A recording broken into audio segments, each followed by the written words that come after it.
আরও একবার নেইমারকে স্মরণ করলেন ব্রাজিল দলের কোচ দরিভাল জুনিয়র। 1 বছর ধরে দলের বাইরে থাকা নেইমিতেই সমাধান খুঁজছেন অভিজ্ঞ এই কোচ।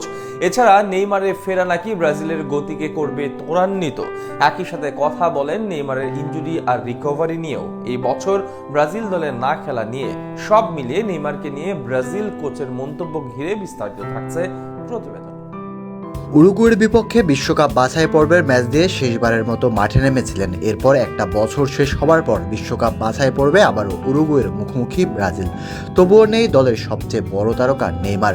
মাঝে ক্লাবের হয়ে মাঠে নামলেও জাতীয় দলের হয়ে এখনও মাঠে নামা হয়নি নেইমারের। এই বছর যে আর নামছেন না তা নিশ্চিত। নেইমার নেই, তবে উইংয়ে এসেছেন কত বড় বড় তারকা। ক্লাবে মাঠ কাঁপানো ভিনি, রাফিনহা, রদ্রিগো, সেভিও, মার্টিনেল্লির মতো তারকাদের দেওয়া হয় নেইমারের অভাব পূরণ করতে। এর মাঝে হলুদ জার্সিতে রাফিনহাকে বলা যায় মন্দের ভালো, কিন্তু বাকিদের নিয়ে নেইমারের সিকিভাগও হয় না পূরণ। তাই ব্রাজিল কোচ ডরিভালের কণ্ঠে নেইমারের জন্য টান। নেইমারের ফেরার দিন গুনছেন এই বর্ষিয়ান কোচ। একই সাথে নেইমারের অবস্থা, কেন বিশ্বকাপ বাছাই পর্বের শেষ মাসে তিনি ডাক পাননি, সব নিয়ে কথা বলেন এই কোচ। এছাড়া নেইমার তার দলের প্রোগ্রেসের গতি আরও ত্বরান্বিত করবে বলেও জানান দলটির কোচ ডরিভাল জুনিয়র। বিশ্বকাপ বাছাই পর্বে টানা 2 ম্যাচ ড্র করার পর নেইমারকে নিয়ে ডরিভাল বলেন, আমি তার প্রতি আমার সম্মানকে কখনোই গোপন করিনি। আমরা সবাই জানি সে কি যোগ্যতা বহন করে। আমি চাই এমন সময় সে মাঠে ফিরুক, দলের সাথে যোগদান করুক যখন দল তাকে সাহায্য করতে পারবে। আর আমি চাই সেটা হোক পরবর্তী বছরের মার্চ মাসে।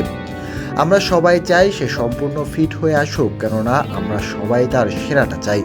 আমরা নেইমারকে নিয়ে সন্দেহ নেই। আমি জানি সে আসলে আন্তর্জাতিক দলের পারফরমেন্সের ধারা বৃদ্ধি করবে।